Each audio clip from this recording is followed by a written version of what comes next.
चलिए आज अपन ऋण पत्र में ही बट्टे पर ऋण पत्र का निर्गमन। जब बट्टे पर निर्गमन होता है तो यहाँ पे ध्यान रखना है कि हमेशा बट्टे का समायोजन आवंटन में ही करना है। प्रीमियम भी दिया है तो आवंटन में ही करना है, अगर वहाँ कुछ भी नहीं लिखा है तब।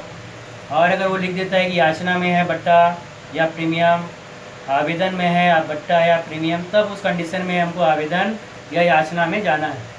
नहीं तो अक्सर जो है ये प्रीमियम हमारा किस में रहता है, आवंटन में ही रहता है, और आवंटन में ही इसका समायोजन किया जाता है। इस बात का आपको ध्यान में रखना है, ठीक। अब यहाँ पे देखते हैं बट्टे की दशा में क्या प्रविष्टि होगा। हमेशा आवंटन अगर कुछ नहीं लिखा है तब तो ऋण पत्र आवंटन विकलन बट्टा विकलन टू ऋण पत्र खाता। बट्टे की दशा में क्या प्रविष्टि होगा, ऋण पत्र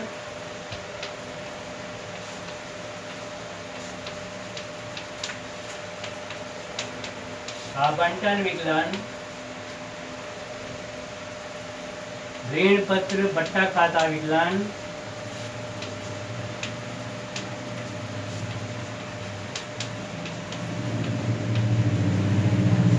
टू ऋण पत्र खाता।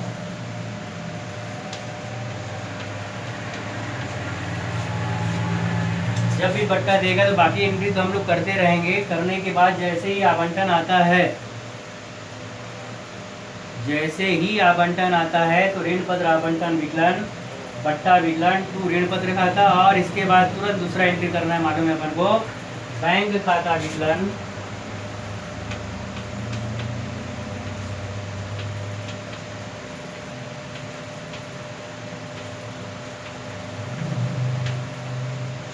टू ऋण पत्र आवंटन खाता।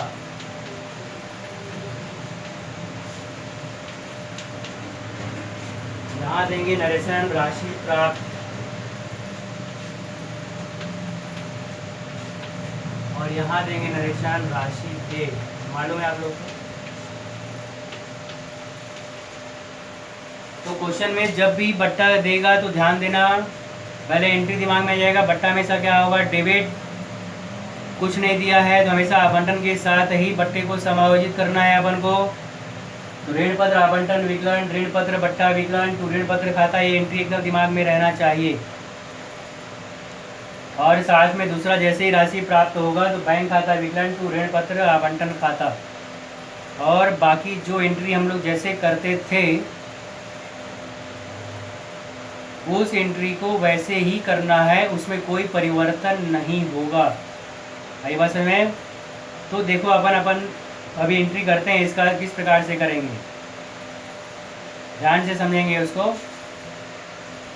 समता लिमिटेड ने 100 रुपये वाले 2000 ऋण पत्र 10% बट्टे पर निर्गमित किए। तो ये 10% बट्टा किसका निकालना है आपको, 100 रुपये का। 100 का 10% कितना होता है, 10 रुपया। तो बट्टा कितना आ गया यहाँ पर, 10 रुपये, ठीक। आगे देखो, राशि निम्न प्रकार मांगी गई। आवेदन पर 30 रुपये और 2000 अंश है हमारा यहाँ पर ऋण पत्र है। तो पहला एंट्री बैंक खाता विकलन टू ऋण पत्र आवेदन खाता। मालूम है, बैंक खाता विकलन टू ऋण पत्र आवेदन खाता, और 2000 गुणित 30 रुपये दिया है तो 2000 गुणित 30 कर दोगे तो कितना हो जाएगा, ये 60,000, ठीक है ना। कितना हो जाएगा ये, 60,000। फिर इसका पैसा मिलेगा अपन को, मालूम है। तो पैसा मिलने पर क्या एंट्री होता है, आपके दिमाग में आ गया होगा अभी तुरंत।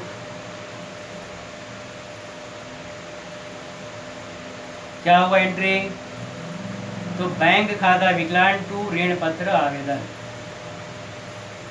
क्या होगा, बैंक खाता विकलन टू ऋण पत्र आवेदन, ये आ गया। अब इसके बाद जो है, आवेदन के बाद अपन आवंटन में चलेंगे। जब आवंटन में चलेंगे और यहाँ बट्टा भी दिया हुआ है तो अगला एंट्री क्या हो जाएगा, ऋण पत्र आवंटन खाता विकलन ऋण पत्र बट्टा खाता विकलन टू ऋण पत्र खाता, ठीक है। यहाँ तक आवंटन विकलन बट्टा विकलन टू ऋण पत्र खाता, ये कर लिए। अब आवंटन पर कितना रुपए है, देखो 50 रुपये है, और कितना है अपने पास, 2000 ऋण पत्र है। तो यहाँ पर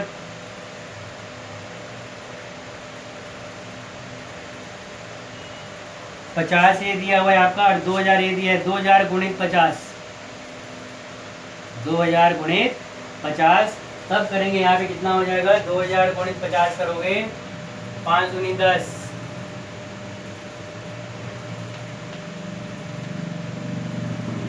1 लाख। कितना आ जाएगा ये, 1 लाख आ जाएगा। ठीक है, यहाँ तक पहले आवंटन में निकाल लेना। तो आवंटन का अमाउंट दिया है 50 रुपया और 2000 ऋण पत्र है। 2000 गुणित 50 किए तो ये अमाउंट आ गया हमारा 1 लाख रुपए। आ गया 1 लाख। बट्टा कितना बोला है, 10 रुपये बट्टा है, 10%। 100 का 10% कितना होता है, 10 रुपया। 2000 गुणित 100, 10, 100 नहीं, 2000 गुणित 10 तो बट्टा निकल जाएगा हमारा 20,000। दोनों को जोड़ देंगे यहाँ पे, टोटल अमाउंट कितना आ गया, 1,20,000। बट्टा निकल लेके और आवंटन की राशि लेके टोटल अमाउंट कितना निकल गया हमारा, 1,20,000। 1,20,000 में 20,000 ये माइनस कर दिए तो हमारा आवंटन का अमाउंट कितना है यहाँ पर, 1 लाख। कितना है, 1 लाख। तो जो पैसा मिलेगा अपन को कितना मिलेगा, 1 लाख। कितना मिलेगा,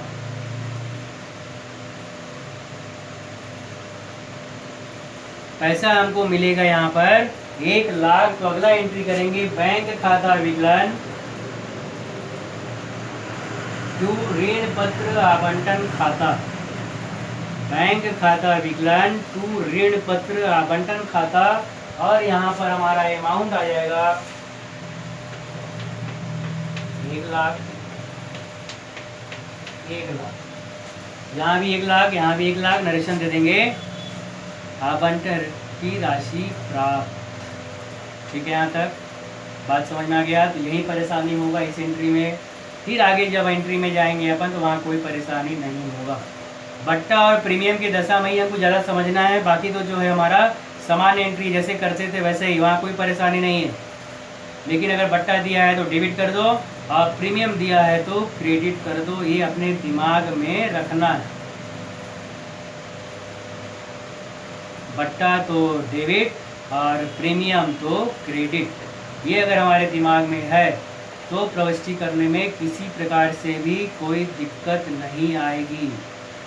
जब अभ्यास करेंगे तो प्रीमियम और बट्टा का ही एंट्री कर करके देखेंगे कि मेरे से होता है कि नहीं। अगर हो जाता है तो ठीक, नहीं होता है तो कोशिश करना है ताकि प्रीमियम और बट्टा मैं आसानी से निकाल सकूं और इसकी एंट्री हो सके। ठीक है, अब देखिए इसके बाद आगे उसी में बोला है शेष याचना पर। तो अपन टोटल करेंगे। अब देखो, आवेदन 30, आवंटन 50, 50 और 30 कितना हो गया, 80। 100 रुपये वाला है तो 50 रुपये में 10 रुपये हमारा बट्टा है। ठीक है, नहीं, 50 रुपये में 10 रुपये बट्टा है।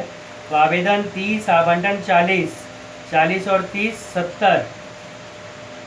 ठीक है, और इसके बाद शेष याचना पर निकालना है हमको। आवेदन पर बोलता है 30 रुपये और ये बोलता है 50 रुपये। 50 और 30 80। ठीक है, देखो ध्यान दो, यहाँ पर आवेदन पर बोला है 30, आवंटन 50 और 10% बट्टा तो 10, 50, 30, 80 और 10 90। 100 रुपये वाला है टोटल। तो 100 में 90 माइनस कर देना ऐसा। तो शेष याचना पर, शेष याचना कितना आ गया हमारा, 10 रुपये। कितना आ गया शेष याचना पर, 10 रुपये। फिर से देख लो, आवेदन दिया है 30, आवंटन दिया है 50 और क्वेश्चन में पहले ही बोल दिया है 10% बट्टा। तो 100 का 10% निकाले तो बट्टा कितना आ गया, 10। और बोलता है शेष याचना पर, तो 30, 50, 80, 80 और 10 90। 100 में 90 घटाए तो शेष याचना पर कितना निकल गया यहाँ पर, 10 रुपये। अब जो हम लोग यहाँ पर याचना की प्रविष्टि करेंगे 10 रुपये को लेकर करेंगे। कितने को लेकर करेंगे, 10 रुपये को। आई बात समझ में यहाँ तक।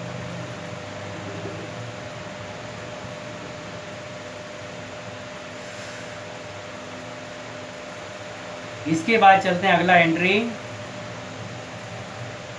याचना के लिए, तो ऋण पत्र याचना खाता विकलन, पहले क्या एंट्री होगा, ऋण पत्र याचना खाता विकलन टू ऋण पत्र खाता। और 2000 ऋण पत्र है हमारे पास, 10 रुपये निकाले हैं अपन, तो 2000 गुणित 10 कर देंगे तो अमाउंट निकल जाएगा 20,000। कितना आ जाएगा, 20,000। तो अगला एंट्री क्या करेंगे अपन, ऋण पत्र याचना खाता विकलन टू ऋण पत्र खाता, और अमाउंट कितना आ गया यहाँ पर 20,000। कितना आ गया अमाउंट 20,000। उसके बाद इसका राशि प्राप्त का एंट्री करना है अपन को, तो अगला एंट्री हो जाएगा बैंक खाता विकलन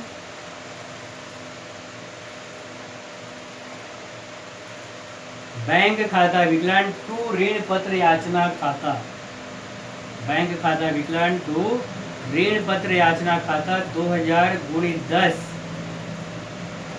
तो इसका अमाउंट आ जाएगा हमारा यहाँ पर 20,000, इसका भी आ जाएगा। और इस प्रकार से हमारा ये एंट्री कंप्लीट हो जाएगा। ठीक है, अब यहाँ क्वेश्चन में बोला है कि रोकड़ खाता भी बनाइए।